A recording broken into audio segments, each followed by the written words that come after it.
வழிபாட்டு தலத்தை இடித்து விட்டுத்தான் முஸ்லிம்களிடமிருந்து பறிக்கப்பட்ட நிலத்தில், திருடப்பட்ட நிலத்தில் தான் ராமர் கோவில் கட்டப்பட்டது. இதை எவராலும் மறுக்க முடியாது. நீங்கள் எப்போதெல்லாம் ராமர் கோவில் சொல்கிறீர்களோ அப்போதெல்லாம் பாபர் மஸ்ஜித் என்கிற பேச்சு வரும். பாபர் மஸ்ஜிதை இடித்து விட்டு அந்த நிலத்தை முஸ்லிம்கள் என்று திருடி விட்டு தான் இவர்கள் கோயிலை எழுப்பினார்கள் என்கிற உண்மையை மறுக்க முடியாது, மறைக்க முடியாது. அது வரலாற்றிலிருந்து காணாம போகும் நீங்க நினைக்காதீங்க, கண்டிப்பா வரலாற்றில் இருக்கும். ஆனா இவங்க எப்படிப்பட்ட ஒரு நிகழ்ச்சியை அதை மாத்துறாங்க. பாபர் மஸ்ஜிதை இடிச்சீங்க, முஸ்லிம்களை கழுத்து பிடிச்சு வெளியே தள்ளினீங்க. இது நீதிமன்றத்துக்கு வந்தா நீதி அளிக்கும் எதிர்பார்த்தா உங்களுக்கு கிடையாது. நீ வெளியே போ, வெளியே உனக்கு 5 ஏக்கர் நிலம் தரும் அப்படின்னு கழுத்தை பிடிச்சு வெளியே தள்ளாத குறையாக முஸ்லிம்களை அகற்றினீர்கள். கோயிலையும் கட்டியாச்சு, கோயில வழிபாடு செஞ்சுட்டு போக வேண்டியதுதானே. அதை எப்படி இவர்கள் இந்திய மக்கள் மனங்கள்ல கொண்டு போறாங்க? அது ஒரு அரசு விழா என்பது போல ஆக்குறாங்க. மதச்சார்பற்ற நாடு, அரசுக்கு மதம் கிடையாது. ஒரு மதச்சார்பற்ற அரசு எப்படி செயல்பட வேண்டுமோ அப்படி செயல்படவில்லை. இந்த விவகாரத்தில் 500 வருட காலமாக அங்க பள்ளிவாசல் இருந்தது, உச்சநீதிமன்றம் சொன்னது. பள்ளிவாசலை இடித்தது கிரிமினல் குற்றம், உச்சநீதிமன்றம் சொன்னது. இடித்தவர்கள் குற்றவாளிகள், தண்டிக்கப்பட வேண்டியவர்கள், உச்சநீதிமன்றம் சொன்னது. எல்லாத்தையும் சரியா சொல்லிட்டு தீர்ப்பை மட்டும் தவறாக எழுதியது. இடிச்சது குற்றம், இடித்தவர்கள் குற்றவாளிகள். அங்க 500 வருஷத்துக்கு மேல பள்ளிவாசல் இருக்கு, தோண்டி பார்த்ததுல கீழே கோயில் இல்ல, எல்லாத்தையும் சொல்லிவிட்டு ஆனால் பள்ளிவாசலின் நிலம் ராமர் கோவிலுக்கு தான் சொந்தமானது, அந்த தரப்பினருக்கு தான் சொந்தமானது, அவர்களுடைய நம்பிக்கையின் அடிப்படையில் தீர்ப்பளிக்க முடியாது என்றும் சொன்னது. ஆனால் தீர்ப்பை நம்பிக்கையின் அடிப்படையில் தான் அளித்தார்கள். எவ்வளவு வினோதமான தீர்ப்பு அது. அஸ்ஸலாமு அலைக்கும் வரஹ்மத்துல்லாஹி வபரகாத்துஹு. அன்புக்குரிய சகோதர சகோதரிகளே, பெரியோர்களே, தாய்மார்களே, குடியரசும் குடிமக்களும் என்கிற தலைப்பு எனக்கு வழங்கப்பட்டிருக்கிறது. நாம் வாழுகிற இந்திய நாடு 1947 ஆகஸ்ட் 15 சுதந்திரம் பெற்றது என்பதை நாம் அனைவரும் நன்கு அறிவோம். நாம் சுதந்திரம் பெறக்கூடிய வேளையிலே நமது நாட்டை நிர்வகிப்பதற்கென்று எந்த விதமான அரசியல் சாசன சட்டமும் நம்மிடத்தில் இல்லை. ஆங்கிலேயனை விரட்டி அடித்து விட்டோம். அவனிடமிருந்து நமக்கு சொந்தமான நாட்டை நாம் பெற்றுக்கொண்டோம். ஒரு நாடாக நாம் பரிணமித்து நின்றாலும் அந்த நாட்டை நிர்வகிக்கின்ற அரசியலமைப்பு சட்டம் அந்த நேரத்தில் நம்மிடத்தில் இல்லை. ஒரு ஒழுங்கமைப்பு சட்டங்கள் இல்லை. ஒரு முறையான நிர்வாகத்தை கொண்டு செல்வதற்குரிய வழிகாட்டுதல்கள் சுதந்திரம் பெற்ற அந்த வேளையில் நம்மிடத்தில் இல்லை. அப்போது நமது நாட்டிற்கு சுதந்திரம் பெறுவதற்காக பாடுபட்ட தலைவர்கள், பல்வேறு வகையில் சுதந்திர போராட்டங்களை முன்னெடுத்த தலைவர்கள் அனைவரும் ஒன்று கூடி நமது நாட்டை நாம் கொண்டு செல்வதற்கென்று ஒரு அரசியலமைப்பு சட்டம் நமக்கு தேவை. ஏன்னா நம்முடைய நாட்டை பொறுத்தவரை ஏராளமான மக்கள் வாழ்கிறார்கள். ஒரு மதத்தை சார்ந்தவர்கள் இந்த நாட்டில் இல்லை. ஒரு மொழியை பேசுபவர்கள் மட்டுமே இந்த நாட்டில் இல்லை. ஒரு நிறத்தை கொண்டவர்கள் மட்டுமே இந்த நாட்டில் இல்லை. பல்வேறு மதத்தை கடைபிடிக்கிற, பல்வேறு நம்பிக்கைகள் கொண்ட, நிறத்தால் வேறுபட்ட, மொழியால் வேறுபட்ட பல சமூகம், ஒரு பன்மைத்துவ சமூகமாக நாம் இந்தியாவில் ஒன்றுபட்டு வாழ்ந்து கொண்டிருக்கிறோம். அந்த ஒற்றுமை உணர்வோடு தான் ஆங்கிலேயனை விரட்டி அடித்தோம். அதே ஒற்றுமை உணர்வு அனைவரையும் அரவணைக்கக்கூடிய விதமான சட்டங்களை வகுத்து நமக்கென்று ஒரு அரசியலமைப்பு சட்டத்தை நாம் உருவாக்க வேண்டும் என்று இந்த நாட்டின் சுதந்திரத்திற்காக பாடுபட்ட தலைவர்கள் பேசி ஒன்று கூடி அதற்குரிய பொறுப்பு அம்பேத்கர் உள்ளிட்ட பல்வேறு தலைவர்களை கொண்ட ஒரு குழுவிற்கு ஒப்படைக்கப்படுகிறது. பல மாதங்கள் சிந்தித்து இந்த நாட்டை நிர்வகிப்பதற்கென்று ஒரு அரசியலமைப்பு சட்டத்தை அவர்கள் இயற்றினார்கள், சமர்ப்பித்தார்கள். அப்போதைய உறுப்பினர்களுக்கு மத்தியிலே அது விவாதிக்கப்பட்டது. பல நாட்கள், பல மாதங்கள் விவாதிக்கப்படுகிறது. ஒன்றொன்றாக இந்த சட்டம் நமக்கு சரியாக வருமா, இதனை கொண்டு மக்களை நாம் நிர்வகிக்க முடியுமா, இது சரியா, இதில் உள்ள பிழை என்ன, இது நடைமுறைக்கு ஏற்றதா என்று அப்போது இருந்த அறிவை கொண்டு அந்த அறிவுசார் மக்கள் பல்வேறு விவாதங்களுக்கு பிறகு அரசியலமைப்பு சட்டத்தை பரிபூர்ணப்படுத்தினார்கள். ஆனால் அது பரிபூர்ணப்படுத்தப்பட்டதற்கு பிறகும் கூட அதை நடைமுறைப்படுத்துவதற்கென்று ஒரு குறிப்பிட்ட நாளை தேர்வு செய்தார்கள். 47 நம்ம சுதந்திரம் பெற்றாலும் 1950 ஜனவரி 26 தான் அது நடைமுறைக்கு வருகிறது. ஒரு குடியரசாக நாம் அறிவிப்பு செய்கிறோம். அரசியலமைப்பு சட்டம் நடைமுறைக்கு வரக்கூடிய நாளாக ஜனவரி 26ஆம் நாளை 1950 அந்த நாளை தேர்வு செய்தார்கள்.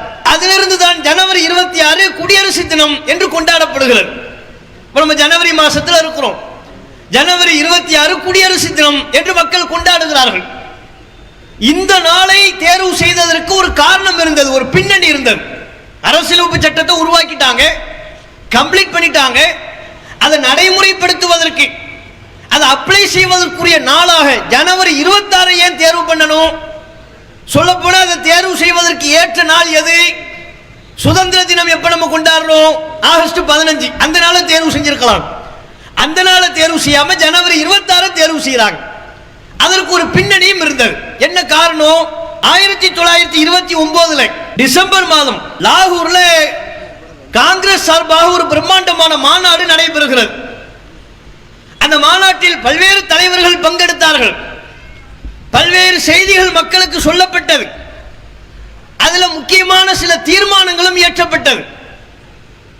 அதில் இயற்றப்பட்ட ஒரு தீர்மானமாக, அகில இந்திய அந்த மாநாட்டிலே இயற்றப்பட்ட ஒரு தீர்மானமாக, ஆங்கிலேயிடமிருந்து நமக்கு பரிபூரண சுயராஜ்யம் வேண்டும் என்கிற ஒரு தீர்மானம் இயற்றப்பட்டது. அதற்கு முன்பு சின்ன சின்ன விஷயங்கள்ல ஆங்கிலேயன் சுதந்திரம் கொடுத்திருந்தான். ஒன்று ரெண்டு விஷயங்கள்ல ஒரு குறுகிய மட்டத்திலான அதிகாரத்தை இந்திய மக்களுக்கு அவன் கொடுத்தான். இது போதாது, எங்க நாட்டை நாங்க தான் முழுமையா நிர்வகிப்போம், முழுமையா எங்களுக்கு சுயராஜ்யம் வேண்டும், அதுவரையிலும் எங்களுடைய சுதந்திர போராட்டம் ஓயாது என்பதை அறிவிப்பு செய்யக்கூடிய விதமாக ஒரு தீர்மானம் அந்த மாநாட்டில் இயற்றப்பட்டது. அந்த தீர்மானத்தை எப்படி செயல்படுத்துவது, அந்த தீர்மானத்தின்படி என்னென்ன விதங்களில் போராட்டத்தை முன்னெடுப்பது, அதை காந்திஜி அவர்களே அறிவிப்பார். போராட்ட வடிவங்களை, போராட்ட வியூகத்தை தேச தந்தை என்று போற்றப்படுகிற காந்தி அறிவிப்பார் என்றும் ஒரு தீர்மானம் அந்த மாநாட்டில் இயற்றப்பட்டது. மாநாடு முடிஞ்சிருச்சு. காந்திஜி போராட்ட வியூகங்களை அறிவிப்பார் என்று இந்திய மக்கள் எல்லாம் எதிர்பார்த்து காத்துக் கொண்டிருக்கிறார்கள். அந்த நேரம் பார்த்து இந்திய மக்கள்கிட்ட பல்வேறு விதமான வறுமை, பொருளாதார நெருக்கடி, சிரமம். அந்த நேரத்தில் களத்தில் இறங்கி போராடுவதற்குரிய போராட்ட வியூகத்தை வலிமைப்படுத்துவதற்குரிய சூழல் இல்லை என்பதை காந்தி அவர்கள் உணர்கிறார். ஆனால் தீர்மானமும் ஏற்றிருக்கிறோம். பூரண சுயராஜ்யம் வேண்டும் என்கிற தீர்மானமும், அதை ஒட்டி பல்வேறு வடிவத்தில் நாம் போராட வேண்டும், அந்த போராட்ட வியூகத்தை காந்தி அறிவிப்பார் என்கிற தீர்மானமும் ஏற்றப்பட்ட அடிப்படையில் காந்தி அவர்கள் ஒரு அறிவிப்பை, அந்த சூழ்நிலையை கவனத்தில் கொண்டு அதற்கேற்ப ஒரு போராட்ட வடிவத்தை நாம சொல்லணும் என்று ஒரு போராட்ட வடிவத்தை சொன்னார். நீங்க யாரும் வீட்டுக்கு வரணுங்கிற, வெளியில் வர வேண்டும் என்கிற அவசியம் இல்லை. காந்திஜி சொல்கிறார், ஒவ்வொரு இந்தியரும், இந்த நாட்டை உயிருக்கு மேலாக நேசிக்கக்கூடிய ஒவ்வொருவரும் உங்களுடைய வீட்டிலேயே சுதந்திரத்தை நீங்கள் கொண்டாட வேண்டும். நாம் சுதந்திரம் பெற்றுவிட்டோம் என்கிற உணர்வோடு சுதந்திரத்தை கொண்டாடுங்கள், உங்க வீட்டிலேயே கொண்டாடுங்க அப்படின்னு அறிவிப்பு செய்தார். ஏன்னா அப்போதைய சூழ்நிலை அவ்வாறு இருந்தது. நீங்க வெளியில வந்து ஒன்று கூடி லட்சக்கணக்கில், ஆயிரக்கணக்கில், நூற்றுக்கணக்கில் ஒன்று கூடி போராட வேண்டும் என்கிற அவசியம் இல்லை. அனைவரும் அவரவர் வீட்டில் இருந்தபடியே சில வாசகங்களை சொல்லி, சில முழக்கங்களை இட்டு சுதந்திரத்தை நீங்கள் கொண்டாட வேண்டும் என்று சொல்கிறார்.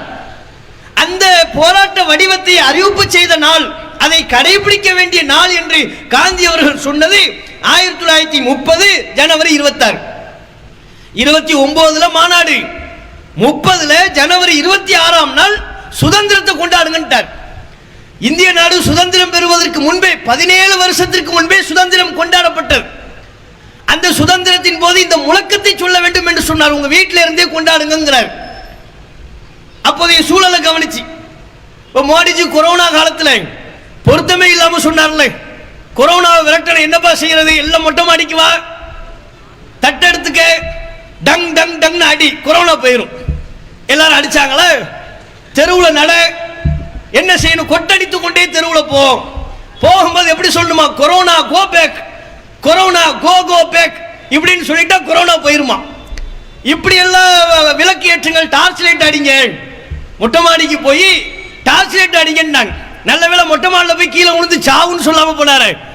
டார்ச் லைட் அடிங்க, மெழுகுவத்தி ஏத்துங்க, கொரோனா கோ பேக்னு சொல்லுங்கிற முதல் கொண்டு ஏராளமான அறிவுக்கு பொருத்தமில்லாத, நடைமுறை பொருத்தமில்லாத விஷயங்கள் எல்லாம் அந்த காலத்தில் சொன்னாங்க. அப்படிலாம் சொல்லாம காந்திஜி சொல்றாரு, வெளியில வந்து போராடக்கூடிய சூழல் உனக்கு இல்லை, வறுமை, சாப்பிடறதுக்கே வழி இல்லை, அப்ப எப்படி அவன் போராடுவ? அதனால அப்ப சொன்னாரு, ஜனவரி 26 நாள் உங்க எல்லோரும் அனைவருடைய வீட்டில் சில முழக்கங்களை சொல்லி சுதந்திரத்தை கொண்டாடுங்க. அப்படியே கொண்டாடப்பட்டது. 17 வருஷத்திற்கு முன்பே இந்திய சுதந்திரம் கொண்டாடப்பட்டது. அப்படி கொண்டாடப்படுவதற்குரிய நாளாக தேர்வு செய்ததுதான் ஜனவரி 26. அப்போ காந்திஜி அவர்கள் சொன்ன முழக்கம் என்ன தெரியுமா? எல்லா இந்தியர்களும் அந்த கொண்டாட்டத்தின் போது நீங்கள் சொல்ல வேண்டும், பொருளாதாரம், அரசியல், கலாச்சாரம், ஆன்மீகம் ஆகிய 4 விதத்திலும் நமது தாய் நாட்டிற்கு கேடு விளைவித்து வரும் ஒரு அரசாட்சிக்கு அடங்கி நடப்பது மனிதனுக்கும் இறைவனுக்கும் நாம் செய்யும் துரோகம். இதை சொல்லி கொண்டாடுங்கிறார். இதுதான் அன்றைக்கு முழக்கமாக இருந்தது.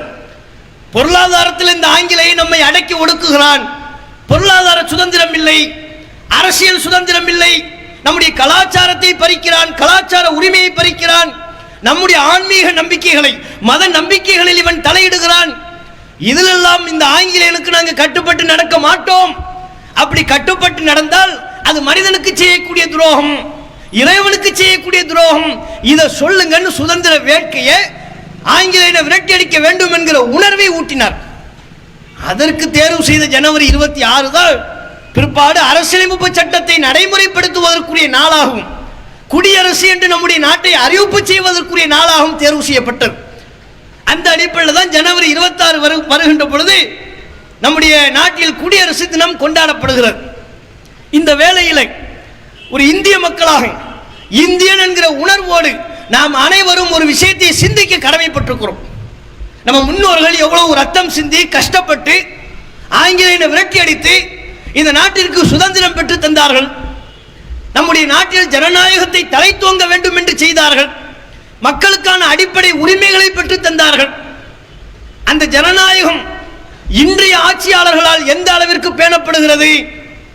குறிப்பாக பாஜக மத்தியில் ஆட்சி பொறுப்பேற்றதற்கு பிறகு ஜனநாயகத்தின் நிலை எவ்வாறு இருக்கிறது? மக்களுக்கான அடிப்படை உரிமைகள் எந்த அளவில் பேணப்படுகிறது? அரசியலமைப்பு சட்டம் மக்களுக்கு வழங்கியிருக்கிறது. சுதந்திர தினம்னு கொண்டாடினாலும் குடியரசு தினம் என்று கொண்டாடப்பட்டாலும் ரெண்டினுடைய கான்செப்ட் என்ன? மக்களுக்கான உரிமை பேணப்படணும். ஆங்கிலேயனை எதுக்காக விரட்டி அடித்தோம்? எங்கள் உரிமையை நீ பறிக்கிறாய், எங்க மத விவகாரத்தில் நீ தலையிடுகிறாய், எங்கள் கலாச்சாரத்தில் நீ தலையிடுகிறாய், எங்களுக்கு உண்டான பொருளாதார உரிமையில் எங்களை சுரண்டி நீ கொளுத்து தின்கிறாய், அதை நாங்கள் அனுமதிக்க மாட்டோம் என்று தான் அவனை விரட்டினோம். நம்முடைய முன்னோர்கள் ஆங்கிலேயர்களை விரட்டி அடித்தார்கள். அந்த அடிப்படையில் இப்ப சுதந்திரம் பெற்று 75 ஆண்டுகளை நம்ம கடந்து போய் கொண்டிருக்கிறோம். குடியரசு என்று நம்முடைய நாடு அறிவிப்பு செய்து பல வருடங்களை தாண்டி போய் கொண்டிருக்கிற இந்த நிலையில் நம்முடைய நாட்டில் ஜனநாயகத்தின் நிலை எவ்வாறு இருக்கிறது? அனைவருமே சீர்தூக்கி பார்க்க வேண்டிய நம்முடைய நாட்டின் ஜனநாயக தன்மையை சுய பரிசோதனை செய்யக்கூடிய நிலையில் ஒவ்வொரு இந்திய மக்களும் இருக்கிறார்கள்.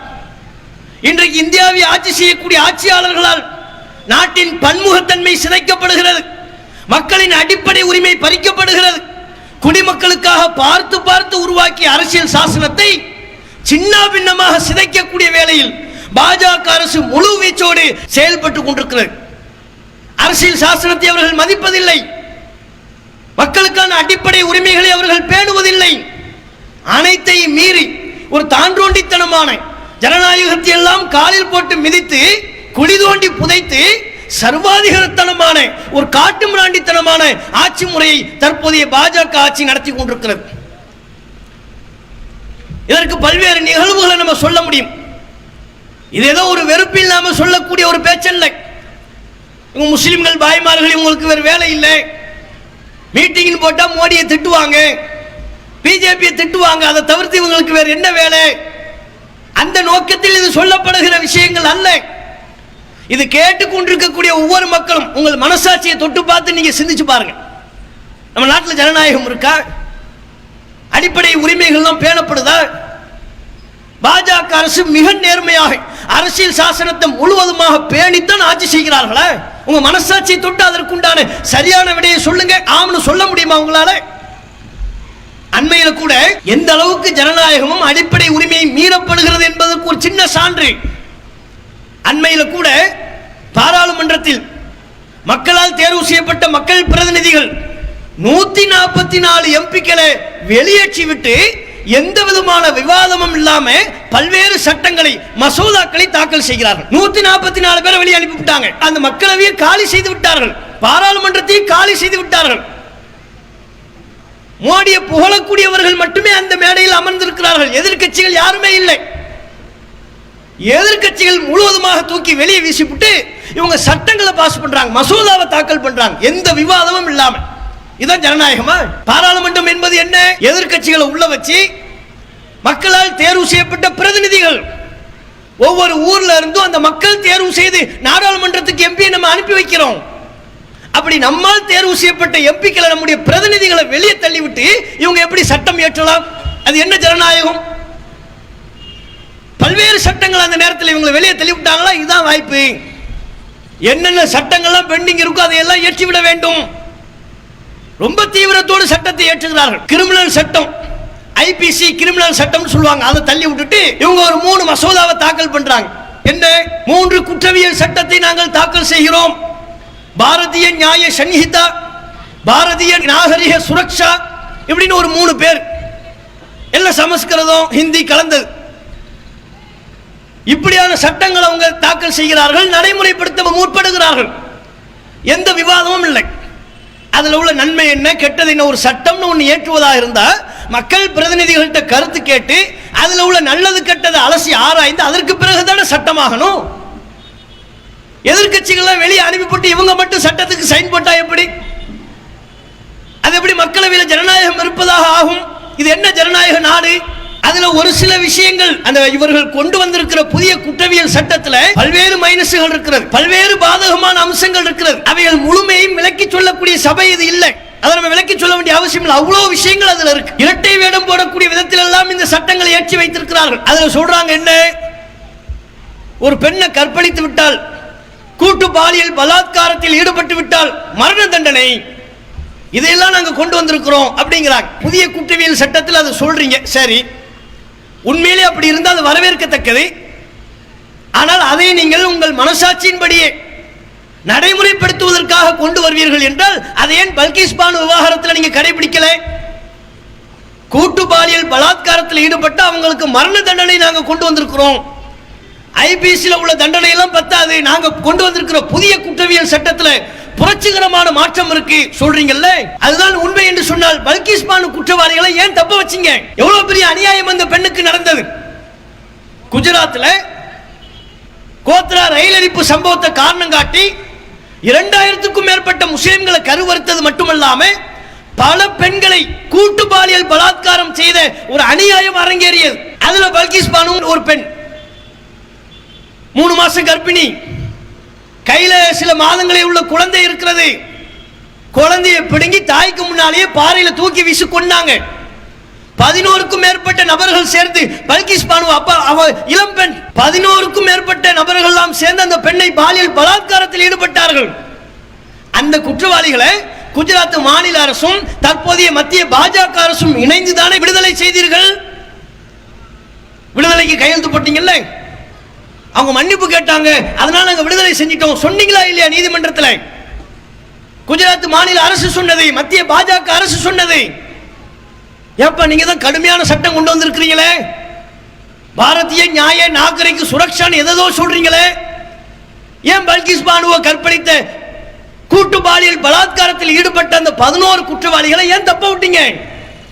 தப்ப விட்டது மட்டுமல்ல, அவங்க விடுதலை செஞ்சது மட்டும் இல்லாம விடுதலையாகி வரும்போது அவங்களுக்கு மாலை போடுறது என்ன? அவர்களை விடுதலையாவதை வரவேற்று இனிப்பு வழங்கி கொண்டாட்டம். தேர்தல் பிரச்சாரத்திலையும் இவர்கள் பயன்படுத்தினார்கள் அந்த குற்றவாளிகளை. பல்கிஸ் பானு பாலியல் பலாத்காரத்தில் ஈடுபட்ட குற்றவாளிகளை பாஜக அரசு தேர்தல் பிரச்சாரத்தில் ஈடுபடுத்தியது. மறுக்க முடியுமா? மறைக்க முடியுமா? அப்ப இவங்க பேருக்கு இவங்க சட்டம் சொல்றது எல்லாமே என்ன? பெரும்பான்மை சமூகத்துக்கு ஒரு பாதிப்பு ஏற்பட்டா நாங்க பேசுவோம். சிறுபான்மை சமூக மக்கள் என்றால், அதிலும் குறிப்பாக முஸ்லிம்கள் என்றால் நாங்கள் வாய் திறக்க மாட்டோம், குற்றவாளிகளை விடுதலை செய்வோம். அதுக்கு தான் இந்த சட்டமா? சரி, முஸ்லிம்கள் விவகாரத்தை விடுங்க, முஸ்லிம்கள் நீங்க அப்படி பாரபட்சமா தான் நடத்துவீங்க, ஓகே. மணிப்பூர்ல எத்தனை பெண்கள், குக்கி இன சமூகத்தை சார்ந்த பெண்கள் நிர்வாணப்படுத்தப்பட்டு ஆடைகள் எல்லாம் அவிழ்த்து அங்கு உள்ள மேல்தட்டு என்று தங்களை சொல்லிக் கொள்ளக்கூடிய சமூக மக்களால், மெய்தியின மக்களால், குக்கி சமூக மக்களினுடைய பெண்கள் பாலியல் பலாத்காரத்துக்கு உள்ளாக்கப்பட்டார்களா இல்லையா? முழு நிர்வாணமாக வீதியில நடக்க வைத்தார்களா இல்லையா? அதை வீடியோ படம் எடுத்து நாடெங்கிலும் பரவ செய்தார்களா இல்லையா? குக்கீன சமூக மக்கள் மணிப்பூரை விட்டு பிற மாநிலங்களுக்கும் பிற பகுதிகளுக்கும் தங்களுடைய சொந்த குடியிருப்புகளை விட்டு விட்டு வெளியேறி செல்லக்கூடிய அளவிற்கு மிகப்பெரிய அச்சத்தை இவர்கள் உண்டாக்கினார்களா இல்லையா? மணிப்பூர் அப்படி ஒரு சம்பவம் நடந்துச்சுல, அது என்ன கற்பனையா கனவா? இந்திய மக்கள் அனைவரும் பார்த்தார்கள். மணிப்பூர்ல குக்கீன சமூக மக்களுக்கு ஏற்பட்ட அவல நிலையை, அந்த சமூகத்தில் உள்ள பழங்குடியின பெண்களுக்கு ஏற்பட்ட அவல நிலையை இந்திய மக்கள் அனைவரும் பார்த்தார்கள். அந்த பெண்களுக்கு என்ன நீதியை கொடுத்தீங்க நீங்க? என்ன நியாயத்தை வழங்குனீங்க? மணிப்பூருக்கு பிரதமர் ஒரு தடவையேனும் சென்றாரா? போனீங்களா நீங்க? மகாராஷ்டிராவுக்கு 10 முறை செல்கிறீர்கள், உத்தரப்பிரதேசத்திற்கு 15 முறை செல்கிறீர்கள், தமிழ்நாட்டிற்கே 2க்கும் மேற்பட்ட முறைகள் வருகிறீர்கள். எல்லாம் தேர்தல் கணக்க வச்சு. உத்தரப்பிரதேசத்தில் பெரும்பாலான தொகுதிகள் இருக்கிறது, பாராளுமன்ற தொகுதி இருக்கு, அடிக்கடி போய் வந்தா தான் ஓட்டுகளை பெற முடியும். போறீங்கல்ல, மகாராஷ்டிராவுக்கு போறீங்கல்ல, ஏன் உங்களால மணிப்பூருக்கு போக முடியல? அந்த பெண்களை சந்தித்து, பாதிக்கப்பட்ட பெண்களை சந்தித்து ஏன் உங்களால் நீதி வழங்க முடியவில்லை? ஒரு ஆறுதல் சொல்லலாம்ல. நாட்டில் எல்லா மக்களுக்கும் நீங்க தானே பிரதமர். முஸ்லிம்கள், இந்துக்கள், கிறிஸ்தவர்கள், பழங்குடியின மக்கள், அனைத்து மக்களுக்கும் நீங்க தான் பிரதமர். அப்படி இருக்கின்ற பொழுது அந்த உணர்வோடு மணிப்பூரில் பாதிக்கப்பட்ட பழங்குடியின பெண்களை நீங்க சந்திச்சீங்களா? அவங்களுக்கு ஆறுதல் சொன்னீங்களா? பாதிக்கப்பட்ட அந்த பெண்களுக்கு நியாயம் வழங்கினீர்களா? பாத்தீங்களா? ஆங்கிலேயன் காலத்தில் என்னென்ன அநியாயம் நடந்ததோ, விளிம்பு நிலை மக்கள் எந்த அளவிற்கு ஒடுக்கப்பட்டார்களோ அதே நிலைதான் இன்றைக்கு மோடி ஆட்சியிலையும் தொடர்ந்து கொண்டிருக்கிறது. விளிம்பு நிலை மக்கள் தொடர்ச்சியாக ஒடுக்கப்படுகிறார்கள், அவர்களுக்கு தொடர்ச்சியாக அநீதி இழைக்கப்பட்டு கொண்டே இருக்கிறது. ஆங்கிலேயன் காலத்தில் உள்ள காட்சி இப்போ மாறலையே, விளிம்பு நிலை மக்கள் மேல் வரலையே, அவர்களுக்கு இழைக்கப்படக்கூடிய கொடுமை குறையவில்லையே. ஆங்கிலேயன் என்ன செஞ்சா? நம்மளிடமிருந்து பொருளாதாரத்தை சுரண்டான், நம்மளை அடிமைப்படுத்தி நம்மளை வேலை வாங்கி நம்முடைய பொருளாதாரத்தை அவன் சுரண்டி அவன் தின்றான், அவன் கொளுத்தான். அதை நம்முடைய முன்னோர்கள் சகிக்காம எங்க நாட்டின் வளத்தை நீ சுரண்டுவியான்னு சொல்லி ஆங்கிலேயனை விரட்டினார்கள். சுதந்திரம் தா என்று கேட்டார்கள். இப்ப என்ன நடக்குது? ஆங்கிலேயன் நம்மிடமிருந்து எந்த அளவிற்கு பொருளாதாரத்தை சுரண்டினானோ அதை விட அதிகமாக இவர்கள் நம்மிடமிருந்து சுரண்டுகிறார்கள். பல்வேறு வகையில் சாமானிய மக்களிடமிருந்து வரியாக பல வகைகளிலேயும் பொருளாதாரத்தை சுரண்டக்கூடியவர்களாக இந்த ஆட்சி இருக்கிறதா இல்லையா?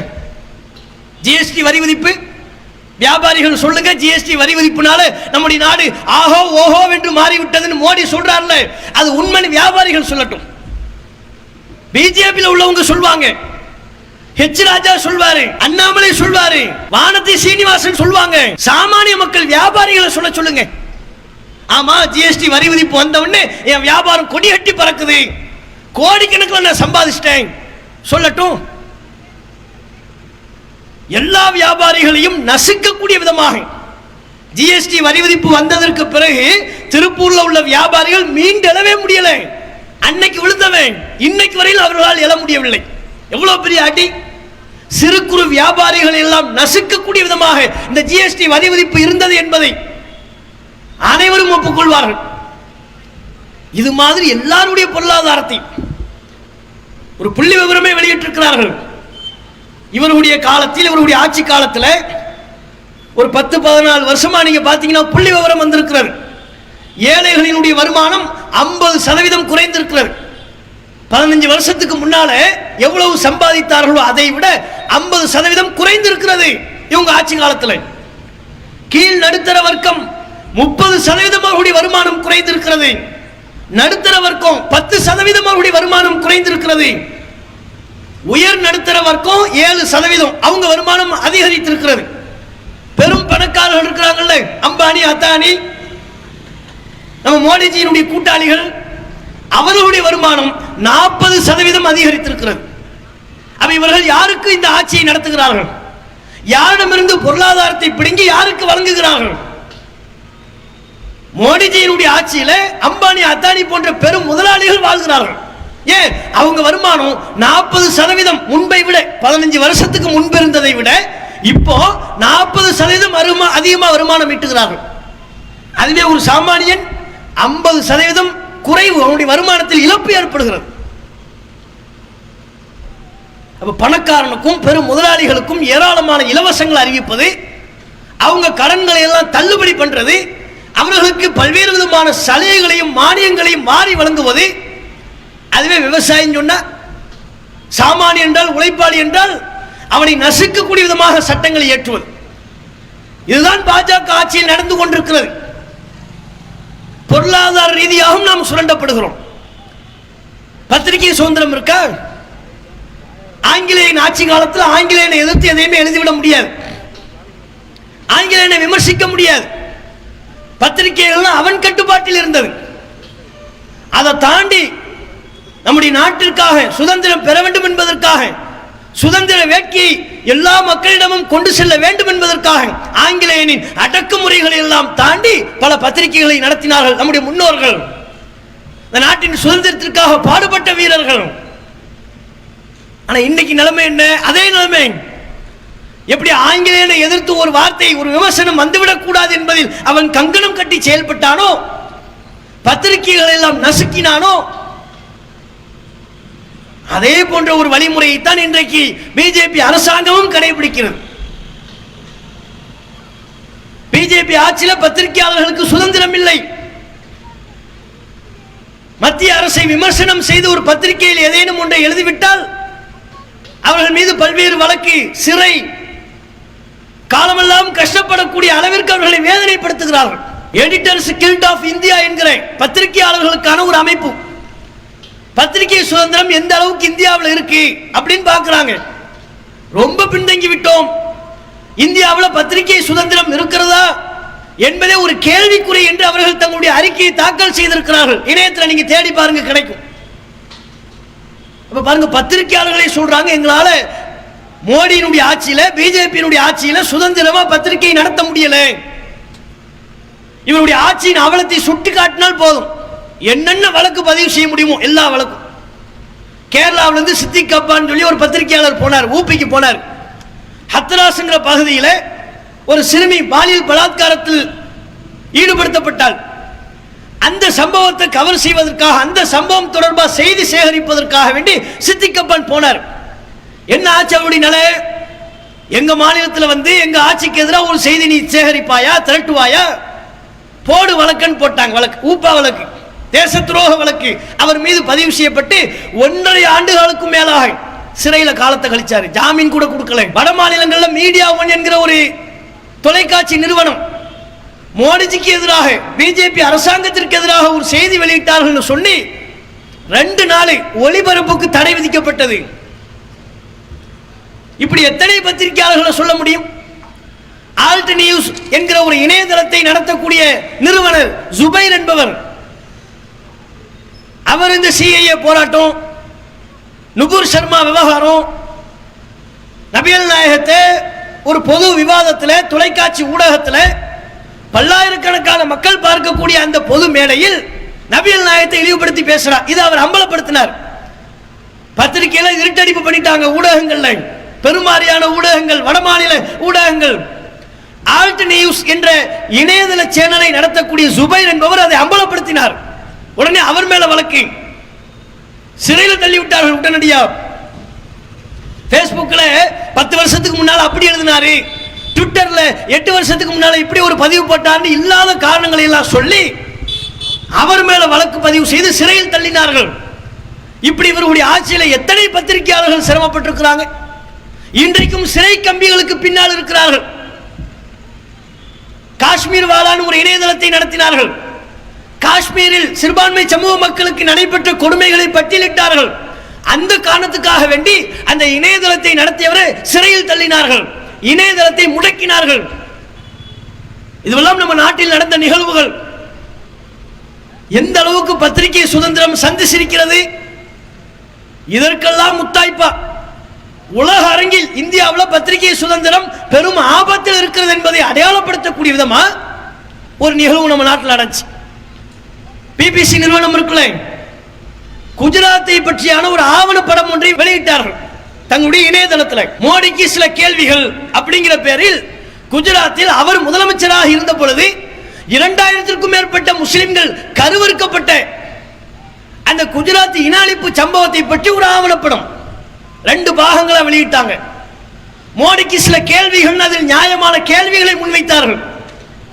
பிரதமர் நீங்க அதுக்கு பதில் சொல்லியிருக்கலாம். பதில் சொல்றதை விட்டுவிட்டு இந்தியாவில் இருக்கிற பிபிசியினுடைய நிறுவனங்களுக்கு ரெய்டு நடத்தினாங்க. இவங்க எங்களை எதிர்த்து செய்தி போடுவீங்களா? என்ன எதிர்த்து நீ கேள்வி கேட்பியா? எங்க ஆட்சியின் அவலத்தை எடுத்து சொல்வியான்னு அங்க ரெய்டு.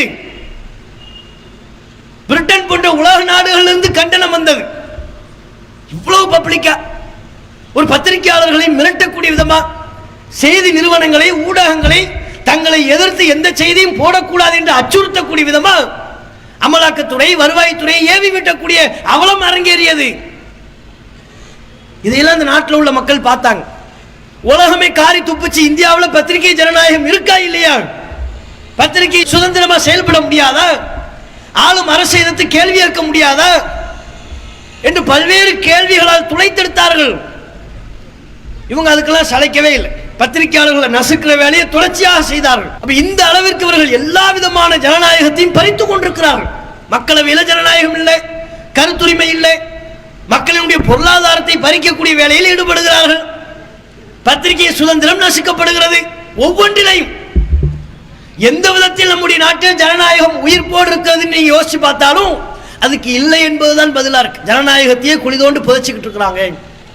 இந்திய நாட்டில் ஜனநாயகம் மிகப்பெரிய ஆபத்தில் இருந்து கொண்டிருக்கிறது, அச்சுறுத்தலில் இருக்கிறது.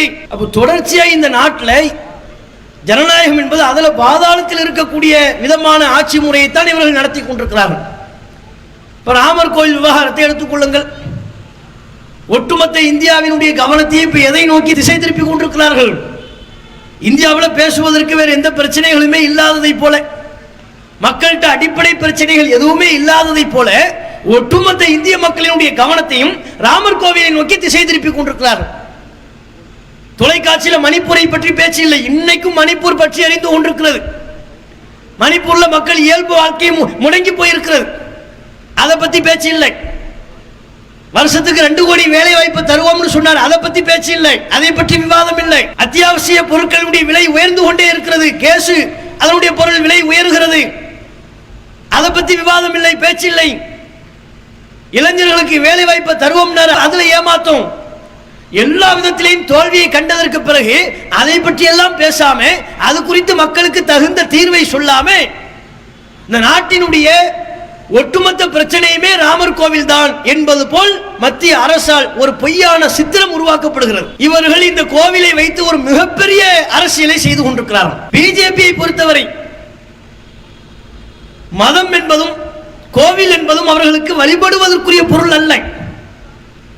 அனைத்துமே அவர்களுக்கு அரசியல் பெறுவதற்குண்டான, வாக்குகளை பெறுவதற்குண்டான ஒரு அரசியலாகத்தான் அவர்கள் பயன்படுத்தி கொண்டிருக்கிறார்கள். மக்களை எப்போதும் பதட்டத்தில் வைத்திருப்பதற்குண்டான ஒரு கருவியாக மதத்தை பயன்படுத்துகிறார்கள். அவங்களுக்கு தேவைப்படும் போதெல்லாம் ராமர் பெயரை எடுப்பார்கள், தேவைப்படும் போதெல்லாம் ராமர் கோவில் என்பார்கள். இப்பவும் அதுதான் நடைபெற்றுக் கொண்டிருக்கிறது. நீங்க பாருங்க, ஒரு கோவில் திறப்பு நடைபெறுகிறது, சரி, அது ஒரு வழிபாட்டு திறப்பு நிகழ்ச்சி, ஓகே, அதனுடைய வரலாறு பின்னால் நம்ம பார்ப்போம். முஸ்லிம்களுடைய வழிபாட்டு தலத்தை இடித்து விட்டுத்தான் முஸ்லிம்களிடமிருந்து பறிக்கப்பட்ட நிலத்தில், திருடப்பட்ட நிலத்தில் தான் ராமர் கோவில் கட்டப்பட்டது. இதை எவராலும் மறுக்க முடியாது.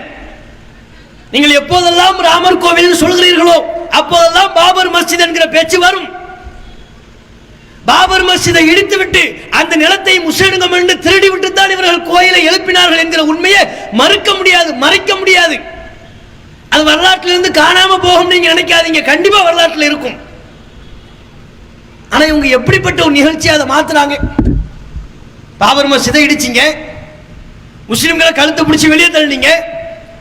இதே நீதிமன்றத்துக்கு வந்தா நீதி அளிக்கும் எதிர்பார்த்தா உங்களுக்கு கிடையாது, நீ வெளியே போ, வெளியே உனக்கு 5 ஏக்கர் நிலம் தரும் அப்படின்னு கழுத்தை பிடிச்சி வெளியே தள்ளாத குறையாக முஸ்லிம்களை அகற்றினீர்கள். கோயிலையும் கட்டியாச்சு, கோயில வழிபாடு செஞ்சுட்டு போக வேண்டியதுதானே. அதை எப்படி இவர்கள் இந்திய மக்கள் மனங்களில் கொண்டு போறாங்க? அது ஒரு அரசு விழா என்பது போல ஆக்குறாங்க. மதச்சார்பற்ற நாடு, அரசுக்கு மதம் கிடையாது.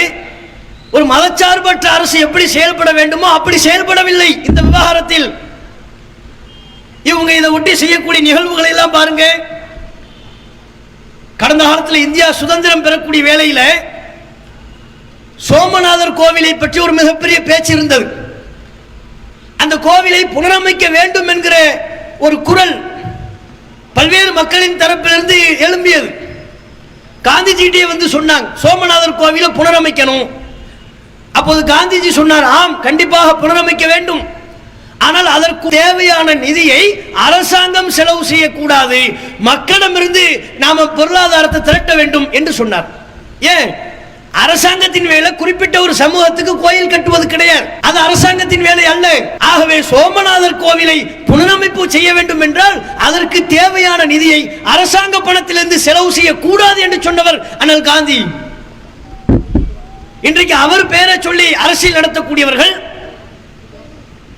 அவரை சுட்டுக் கொன்று விட்டு அரசியல் செய்யக்கூடியவர்கள்,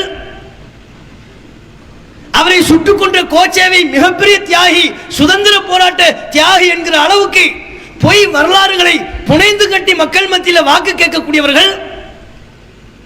இவங்க செய்யக்கூடிய வேலை என்ன?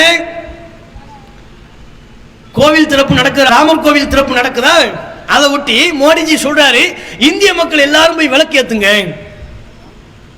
அங்க கோவிலை திறப்பதற்கு இந்திய மக்கள் எல்லாரும் விளக்கேற்றுறதுக்கு என்ன சம்பந்தம்? அது குறிப்பிட்ட ஒரு சமூகத்தின் நம்பிக்கை. அந்த சமூக மக்கள் அதற்கு தேவையான வழிபாடுகளை செய்வார்கள். விரும்பியவர்கள் ராமர் கோவிலுக்கு வருவாங்க, விரும்பியவர்கள் வீட்டில இருந்து வழிபாடு செய்வாங்க. ஒரு இந்திய நாட்டின் பிரதமரா இதை நீங்கள் சொல்ல வேண்டிய அவசியம் என்ன? எதுக்கு சொல்றீங்க? இந்தியர் எல்லாரும் உங்க வீட்டில இருந்து விளக்கேத்துங்க, ஜெய் ஸ்ரீராம்னு சொல்லுங்க. அதுல பிஜேபியில் உள்ள ஆட்கள் ஜெய் ஸ்ரீராம்னு சொன்னா மனசுல நீங்க என்ன நினைக்கிறீங்களோ அது நடக்கும். அப்போ உடனே பேஸ்புக்ல ஒருத்தர் கேட்கிறார், கீழே கமெண்ட்ல போடுறாரு, மோடிஜியினுடைய ஆட்சி இன்றோடு ஒளியட்டும், ஜெய் ஸ்ரீராம். ஏன் ஜெய் ஸ்ரீராம் சொன்னா மனசுல உள்ளது நடக்கும்ங்கிறாங்க. இல்ல, கீழே பழனிசாமி யாரோ ஒரு பேர், அந்த பேர்ல கமெண்ட் போடுறாங்க. அப்படியா? மோடிஜியினுடைய ஆட்சி இன்றோடு ஒளியட்டும், கீழே ஜெய் ஸ்ரீராம்னு போடுறாரு. நடக்குமான்னு கேட்கிறார். அது அவங்களுக்குள்ள உள்ள பிரச்சனை. இப்ப நம்ம கேட்கறது என்ன? இதையெல்லாம் நீங்க இந்திய மக்கள் மத்தியில் எப்படி நீங்க கோரிக்கையா முன்வைப்பீங்க? ஒரு பிரதமரா ஒரு கோவில் கொண்டாட்டத்தை பற்றி, ஒரு கோவில் திறப்பை பற்றி இந்திய மக்களுக்கு நீங்க எப்படி செய்திகள் சொல்வீங்க? விளக்கேத்துங்கிறீங்க, ஜெய் ஸ்ரீராம் சொல்லுங்கிறீங்க, மந்திரங்களை ஸ்லோகம் பண்ணுங்கிறீங்க. உங்க அளவுல நீங்க தனிப்பட்ட முறையில் கடைபிடித்தால் அது வேறு. மக்களுக்கு சொல்றாங்க, அரசு விழாவை இதை மாத்துறாங்க. மத்திய அரசு அலுவலகம்லாம் விடுமுறை, பொதுத்துறை வங்கி விடுமுறை, நிதி நிறுவனம், பிராந்திய கிராமப்புற வங்கிகள் எல்லாமே ஜனவரி 22 6 நாள் லீவ். அதுக்கு என்ன வேணும்? 6 நாள் லீவ். எது? மத்திய அரசு அலுவலகம் லீவ். கோயில் திறப்பு விழாவுக்கும் மத்திய அரசு அலுவலகம் விடுமுறைக்கு என்னங்க சம்பந்தம்? சொல்லுங்க. வங்கிகளுக்கு லீவு, பொதுத்துறை வங்கி கிராமப்புற வங்கிகளுக்கு 6 நாள் லீவு. அடுத்து பாருங்க, தேசிய பங்கு சந்தை, மும்பை பங்கு சந்தை வர்த்தகத்தில் ஈடுபடாது. ராமர் கோவில் திறக்கிற அன்னைக்கு பங்கு சந்தையில் எந்த வர்த்தகமும் நடக்காது, அதுக்கு லீவு. ஊபி மகாராஷ்டிரா மாநிலத்தில், பிஜேபி ஆளக்கூடிய மாநிலங்கள், ஊபி மகாராஷ்டிரா மாநிலத்தில் ஜனவரி 22 ஃபுல் லீவ், முழு நாளும் விடுமுறை தான், பொது விடுமுறை. மழை பெஞ்சா ஸ்கூலுக்குலாம் லீவ் விடுவாங்கல்ல, இன்னும் பிற அசாதாரணமான சூழ்நிலைகளில் பொது விடுமுறை அளிப்பார்கள். தேச தலைவர்களுடைய பிறந்த நாளை முன்னிட்டு பொது விடுமுறை அளிப்பார்கள். அது மாதிரி கோவில் திறப்பு விழாவிற்கு ஒரு மாநில அரசாங்கம் விடுமுறை அளிக்கிறது, பொது விடுமுறை. ஊபியில் விடுமுறை, மகாராஷ்டிராவில் விடுமுறை, சத்தீஸ்கர் அங்க அரசு அலுவலகங்களுக்கு முழு விடுமுறை. நம்ம தமிழ்நாடு பக்கத்தில் இருக்கிற புதுச்சேரி பள்ளி கல்லூரிகள், ஸ்கூலு காலேஜ்லாம் லீவ். எதுக்குப்பா? உனக்கு என்ன பிரச்சனை சொல்லு? ராமர் கோவில் திறப்பு, அதனுடைய வழிபாடு அங்கேயே நடக்கிறது. அதுக்கு பாண்டிச்சேரியில் உள்ளவன் ஸ்கூலுக்கு எதுக்கு நீ லீவ் விடுற? காலேஜுக்கு எதுக்கு லீவ் விடுறீங்க? அப்ப இது என்னவாக சித்தரிக்க பாக்குறீங்க? இந்திய மக்களின் மனங்கள்ல இது என்னவாக கொண்டு போக பாக்குறீங்க? சண்டிகர் அது ஒரு யூனியன் பிரதேசம், அங்க லீவு, 6 நாள் அரசு அலுவலகங்கள் லீவு, ஸ்கூலு காலேஜ் ஃபுல் நாள் லீவு. அஸ்ஸாம், ஹரியானா, திரிபுரா, உத்தரகாண்ட் எல்லா இடங்களையும் 6 நாள் லீவு. அப்ப பாருங்க இவங்க எப்படி திசை திருப்புறாங்க. மக்களினுடைய அடிப்படை பிரச்சனைகளை விட்டு திசை திருப்பி ராமர் கோவில் திறப்ப இதை ஒட்டுமொத்த இந்திய மக்களாலும் ஏற்றுக்கொள்ளப்பட்ட ஒரு அம்சம் போல் ஒரு பிம்பத்தை உருவாக்குறாங்க. அரசு விழா போல் இதை கொண்டாடுகிறார்கள். வரலாறு இதன் மூலமா மாற்ற முடியுமா? நீங்க பாருங்க, தொலைக்காட்சி திறந்து பார்த்தீங்கன்னா மக்கள் பிரச்சனையை பத்தி பேச மாட்டாங்க. கோவில் திறப்பு நடக்கிற அன்னைக்கு முழுமையா லைவ்.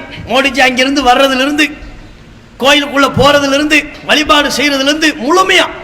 வட மாநில தொலைக்காட்சிகளை பத்தி பேச வேண்டிய அவசியமே இல்லை. மோடிஜி என்ன சொல்றாரோ அதுதான் செய்தி.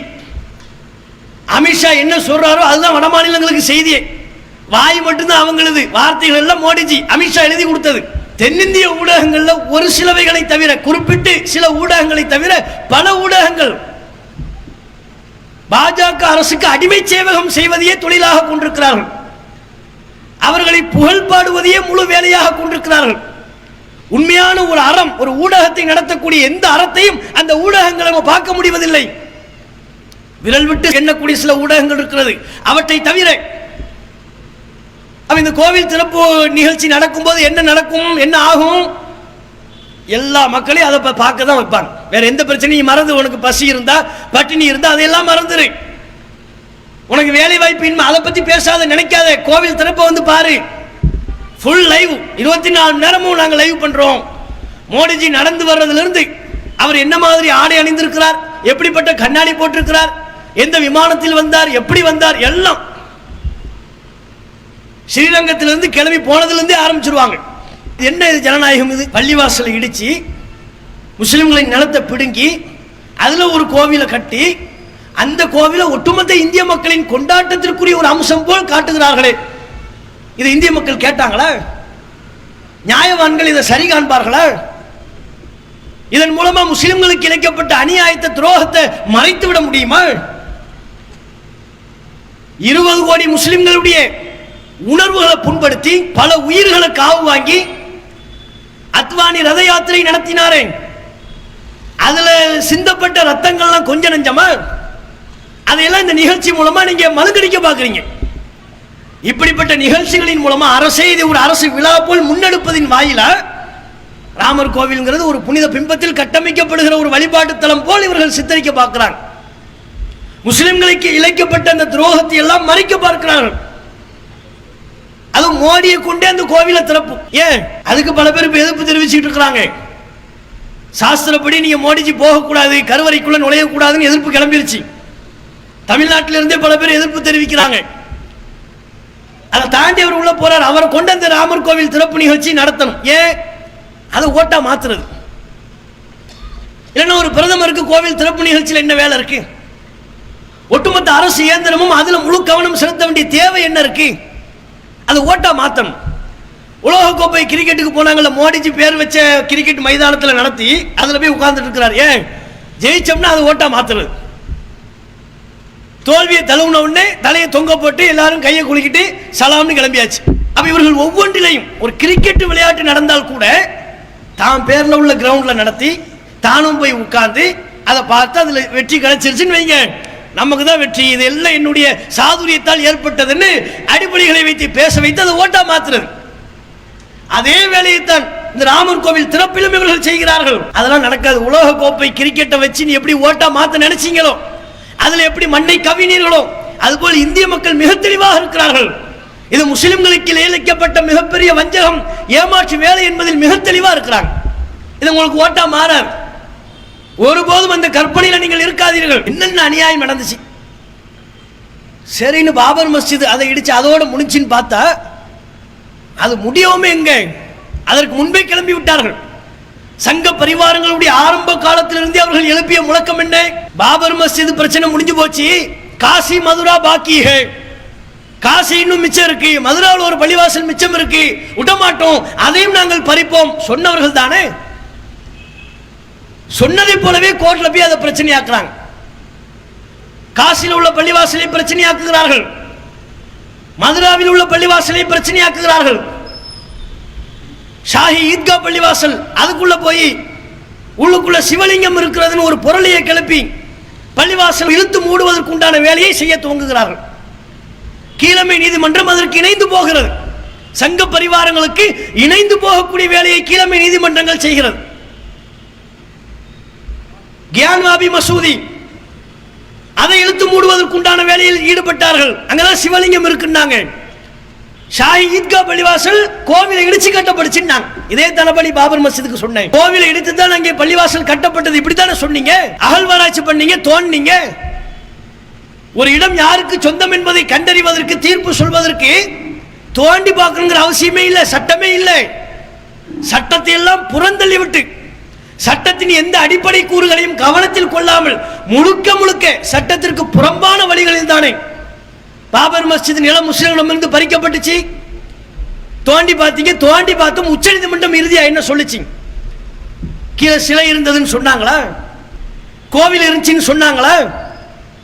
இல்லை. உச்சநீதிமன்றம் மிக தெளிவாக தீர்ப்பில் அவர்கள் குறிப்பிட்டார்கள், கீழே கோவில் இருந்ததற்குண்டான எந்த சான்றும் இல்லை. உச்சநீதிமன்றம் சொன்னது. 500 வருட காலமாக அங்க பள்ளிவாசல் இருந்தது. உச்சநீதிமன்றம் சொன்னது. பள்ளிவாசலை இடித்தது கிரிமினல் குற்றம். உச்சநீதிமன்றம் சொன்னது. இடித்தவர்கள் குற்றவாளிகள், தண்டிக்கப்பட வேண்டியவர்கள். உச்சநீதிமன்றம் சொன்னது. எல்லாத்தையும் சரியா சொல்லிட்டு தீர்ப்பை மட்டும் தவறாக எழுதியது. இடிச்சது குற்றம், இடித்தவர்கள் குற்றவாளிகள். அங்க 500 வருஷத்துக்கு மேல பள்ளிவாசல் இருக்கு, தோண்டி பார்த்ததுல கீழே கோயில் இல்லை, எல்லாத்தையும் சொல்லிவிட்டு, ஆனால் பள்ளிவாசலின் நிலம் ராமர் கோவிலுக்கு தான் சொந்தமானது, அந்த தரப்பினருக்கு தான் சொந்தமானது. அவர்களுடைய நம்பிக்கையின் அடிப்படையில் தீர்ப்பளிக்க முடியாது என்றும் சொன்னது. ஆனால் தீர்ப்பை நம்பிக்கையின் அடிப்படையில் தான் அளித்தார்கள். எவ்வளவு வினோதமான தீர்ப்பு அது! அப்படி ஒரு வினோதமான, இன்றைக்கு வரையிலையும் சட்ட நிபுணர்களாலேயே அந்த தீர்ப்பை புரிந்து கொள்ள முடியல. எல்லாம் கரெக்டா சொல்லிவிட்டு பள்ளிவாசல் நிலத்தை எப்படி அவர்கள் கையில் ஒப்படைத்தார்கள்? புரிந்து கொள்ள முடியும். சட்ட நிபுணர்களாலேயே விளக்க முடியாது, அவர்களாலேயே விளக்க முடியாது. அதனால தான் இந்த தீர்ப்பை சொன்னது யாருன்னு பேர் குறிப்பிடலை. 5 நீதிபதிகள் இருந்தாங்க. தீர்ப்பை எழுதியவர் யார் என்பதை மென்ஷன் பண்ணணும். பொதுவாக எல்லா தீர்ப்பிலையும் அதை குறிப்பிடுவார்கள். இந்த தீர்ப்பை வழங்கியவர் இவர், இந்த தீர்ப்பை வழங்கியவர் இந்த நீதியரசர், இந்த நீதிபதி சொல்வார்கள். பாபர் மஸ்ஜிதில் சொல்லலை. 5 பேர் உட்கார்ந்தாங்க, 5 பேர் ஒன்னா கீழே இறங்கிட்டாங்க, முடிஞ்சு போச்சு. யார் தீர்ப்பு இது, யார் தீர்ப்புன்னு தெரியாது. இன்னைக்கு அந்த 5 பேருக்கும் அழைப்புதல். எங்களுக்கு சாதகமா சொன்னீங்கல்ல, வந்துருங்க, ராமர் கோவில் திறப்புக்கு வந்துருங்க, அவங்களுக்கும் அழைப்பு. இவ்வளவு பெரிய அநியாயம். கீழே தோண்டி பார்த்து, பாபர் மஸ்ஜிதை கீழே தோண்டி பார்த்து என்ன தெரியுமா சொன்னாங்க? கீழே கோவில் இல்லை, அதையும் சொன்னார்கள். அதோடு சேர்த்து வினோதமா, கீழே பள்ளிவாசல் இருந்ததற்கான எந்த சான்றும் இல்லை. கீழே ஏண்டா பள்ளிவாசலை நாங்கள் கட்ட போறோம்? நாங்கள் பள்ளிவாசல் கட்டுறதா இருந்தால் கீழே கட்டிவிட்டு அதுக்கப்புறம் மேலே கட்ட முடியும்.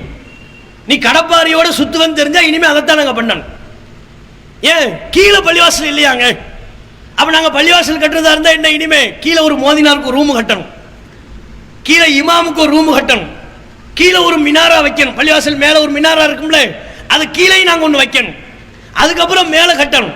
அப்பதான் இவங்க தோண்டி பார்த்தாலும் கீழே மோதினார் ரூம் இருக்கு, ஆமாம் கீழே இமாமுக்கு ரூம் இருக்கிறது, கீழே டூம் இருக்கிறது, கீழே மினாரா இருக்கிறது. இப்படியா கீழே பள்ளிவாசல் இருந்ததற்கான ஆதாரம் இல்லைன்னு சொன்னாங்க. அதே மாதிரி இப்ப பாருங்க, அப்போதே பாபர் மஸ்ஜித் பிரச்சனை வந்த பொழுதே 1991 இடிக்கப்பட்டது, 92 அதுக்கு பல வருஷங்களுக்கு முன்பே அவங்க பிரச்சனையை கிளப்பிட்டாங்க.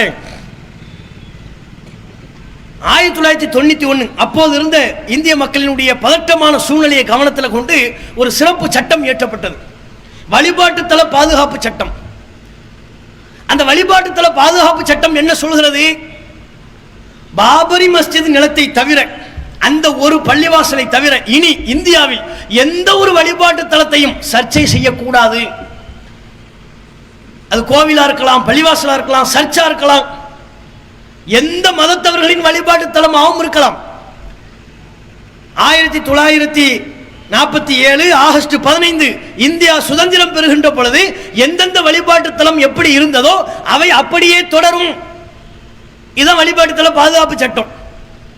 அப்படின்னா என்ன, எந்த வழிபாட்டு தலத்தையும் போய் இது எங்க கோவில் இடிச்சுதான் இந்த பள்ளிவாசல் கட்டப்பட்டுச்சு சொல்லக்கூடாது, இது எங்க சர்ச்சை இடிச்சுதான் இந்த கோவில் கட்டப்பட்டது சொல்லக்கூடாது, எங்க பள்ளிவாசல் இடிச்சுதான் இந்த கோவில் கட்டப்பட்டது எதையுமே சொல்லாத.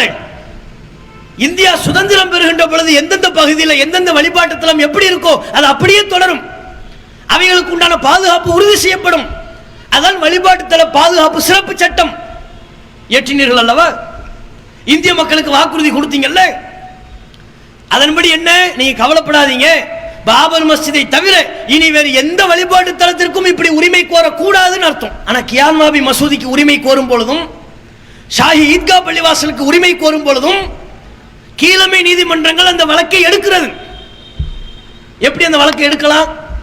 வழிபாட்டுல பாதுகாப்பு சட்டத்தை குறிப்பிட்டு பாபர் மஸ்ஜிதை தவிர வேற எந்த பள்ளிவாசலுக்கு இனிமே இப்படி நீ பேசக்கூடாது, சட்டம் அப்படி சொல்கிறது, போ வெளியே, அவனை வெளியே அனுப்பியிருக்க வேண்டாம். ஆனா நீதிமன்றங்கள் அந்த வழக்கை எடுக்குது, பள்ளிவாசல கலாய்வு செய்ய அனுமதி வழங்குகிறது. எப்பேற்பட்ட கொடுமை! அண்மையில் நீங்க பார்க்கலாம், குஜராத் மாநில அலகாபாத் நீதிமன்றம் பள்ளிவாசல கலாய்வு செய்ய அனுமதி கொடுக்குது மகாராஷ்டிராவில். ஆனா அதற்கு பிறகு நீங்க பாத்தீங்கன்னா உச்ச நீதிமன்றம் அதை தடுத்தது, கலாய்வு செய்யறதுக்கு அனுமதி இல்லை. மாநில நீதிமன்றம் சொன்னதை தடுத்து கலாய்வு செய்ய அனுமதி இல்லை என்று உச்ச நீதிமன்றம் சொன்னது. அது பெண்டிங்ல வைங்க, கலாய்வு செய்யறதுக்கு இப்ப நீங்க அனுமதிக்க கூடாது அப்படின்னு சொல்லிட்டாங்க. அது கூட விலாவரியான காரணம் சொல்ல, வழிபாட்டுத்தல பாதுகாப்பு சட்டத்தை சொல்லி மறுக்கல. உச்ச நீதிமன்றமும் இந்த விஷயத்தில் மௌனம் காக்கிறது. அப்ப எப்படிங்க இது? அப்ப சிறுபான்மை சமூக மக்களினுடைய வழிபாட்டு தலங்களுக்கு என்ன பாதுகாப்பு? சங் பரிவார கும்பல் மதவிரோத உணர்வை தூண்டி சிறுபான்மை சமுதாய மக்களினுடைய வழிபாடு தலத்தை இடிக்குமாறு தூண்டுவார்கள். கடப்பாரியோடு சுத்த சொல்வாங்க. 500 வருஷத்துக்கு முன்னால உள்ள வரலாறு 1000 வருஷத்துக்கு முன்னால உள்ள வரலாறுக்கு போய் அதுல பல பொய்களை கலந்து, அங்க ஒரு பள்ளிவாசல் இருக்கு, அது கோவில் இடிச்சு தான் கட்டப்பட்டுச்சு, இங்க ஒரு பள்ளிவாசல் இருக்கு, அது கோவில் இடிச்சு தான் கட்டப்பட்டுச்சு, இப்படியே சொல்வார்கள். பள்ளிவாசலை இடிப்பாங்க, நாங்க வேடிக்கை பார்த்துக்கிட்டு இருக்கணுமா? தெளிவா சொல்கிறார்களே. RSS ஆர்கனைசர் பத்திரிகையில இந்த மாசம் மிக தெளிவா எழுதியிருக்கிறார்கள். என்னன்னு, ராமர் கோவில் சிறப்பு நிகழ்ச்சி இது ஒரு தொடக்கம் அப்படிங்கிறாங்க. அப்படின்னா என்ன? இது முடிவு இல்ல, தொடக்கம். இன்னும் பல பள்ளிவாசல் நம்முடைய திட்டத்தில் இருக்கிறது என்று பொருள். அதற்குண்டான திட்டம் அவருடைய கையில் இருக்கிறது. அதை செயல்படுத்துவதற்குண்டான அதிகாரம் பாஜகவிடம் இருக்கிறது. செயல்படுத்த துடிக்கிறார்கள். அப்ப வழிபாட்டுல பாதுகாப்பு சட்டத்தை சொல்லி நீங்க தடுக்கலாம் இல்லையா? அப்ப நீங்க கேட்பீங்க, பாபர் மஸ்ஜித் அது கோவில் இடிச்சு தானே கட்டப்பட்டுச்சு, அப்படித்தானே வரலாற்று சொல்றாங்க. எந்த வரலாற்று சான்றும் கிடையாது. பிஜேபி வகைராக்கள் சொல்வதை தவிர அதுக்கு வரலாற்று சான்று இல்லை. ஒரு பேச்சுக்கு, ஒரு வாதத்திற்கு 500 வருஷத்துக்கு முன்னால் 600 வருஷத்துக்கு முன்னால் அதுதான் உண்மை என்று ஒரு வாதத்திற்கு வைத்துக் கொண்டால், அது மாதிரி இப்ப எல்லா வரலாறையும் தேடி போகணுமா? நம்ம எங்கெங்க முன்பு அந்த வழிபாடு தலம் எப்படியாக இருந்தது, இப்ப எப்படியா மாறுச்சுன்னு பார்க்கணுமா? தமிழ்நாட்டிலேயே பல கோவில்கள் புத்த விகாரைகளை உடைத்து அதை இடித்து அதுல இப்ப கோவில் எழுப்பப்பட்டிருக்கிறது, டேட்டா இருக்கு. அப்ப இப்ப என்ன செய்யறது? அந்த கோவில் எல்லாம் இடிக்கணும்னு சொல்றாங்களா? 500 வருஷத்துக்கு முன்னால் அதெல்லாம் புத்த வழிபாட்டு தலமா இருந்துச்சு, பௌத்தர்களுக்குரிய வழிபாட்டு தலங்களாக இருந்தது. காஞ்சிபுரத்தில் பல கோயில்கள் அப்படித்தான் நிலை, மறுக்க முடியாது. சென்னையில் பல கோயில்கள் அவ்வாறு இருக்கிறது. தமிழ்நாட்டில் பல்வேறு கோயில்கள் புத்த பௌத்த மதத்தவர்களுடைய வழிபாட்டு தலங்களை இடித்து கோவில்களாக கட்டப்பட்டிருக்கிறது. இப்ப அதனுடைய நிலை என்ன? இன்னும் பல்வேறு கோவில்கள் ஜைன மதத்தவர்களுடைய வழிபாட்டு தலங்களை இடித்து கோவில்களாக கட்டப்பட்டிருக்கிறது. பல வரலாற்று ஆய்வாளர்கள் ஆதாரங்களோடு எழுதியிருக்கிறார்கள். தொல்லியல் துறை ஆய்வினுடைய அடிப்படையில் எழுதியிருக்கிறார்கள். அதற்குண்டான சான்று இருக்கு. அவன் அந்த கோவில் எல்லாம் இடிக்கணுமா? நம்மளாம் காட்டு பிராண்டிகளா அலையணுமா கடப்பாரியோட எடுத்துக்கிட்டு? மதத்தால் வேறுபட்டவர்களாக இருந்தாலும் மனதால் ஒன்றுபட்டவர்களாக இருக்கிறோம், நல்லிணக்கத்தோடு வாழ்ந்து கொண்டிருக்கிறோம். முஸ்லிம்கள், இந்துக்கள், கிறிஸ்தவர்கள் அனைவர்களும் சகோதரர்கள் போல் வாழ்ந்து கொண்டிருக்கிற நமக்கு மத்தியில் இவர்கள் எப்படிப்பட்ட ஒரு வெறுப்பை விதைக்கிறார்கள்.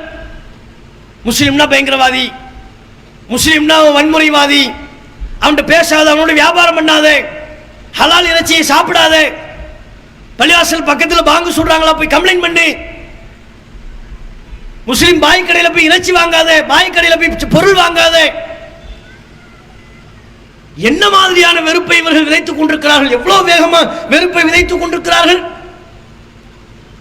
இதற்கு நாம் அடிபணிவோம் என்று சொன்னால் என்ன நிலைமை வரும்? இவர்களே தொடர்ச்சியாக ஆட்சி கட்டிலில் அமர்ந்திருந்தால் இந்த நாட்டை எப்படியாக மாற்றுவார்கள்? நம்ம நாட்டில் அனைவருக்கும் மத சுதந்திரம் இருக்கிறது. அவங்கவுங்க விரும்பிய மதத்தை பின்பற்றலாம், கடைபிடிக்கலாம், பரப்புரை செய்யலாம். அந்த உரிமை அரசியல் சாசனம் வழங்கி இருக்கிறது. பிஜேபி ஆளக்கூடிய மாநிலங்களில் கட்டாய மதமாற்ற தடை என்ற ஒரு சட்டத்தை பிறப்பித்திருக்கிறார்களே, அது எந்த அரசியல் சட்ட சாசனம்? இங்க எங்க கட்டாய மதமாற்றம் நடக்குது?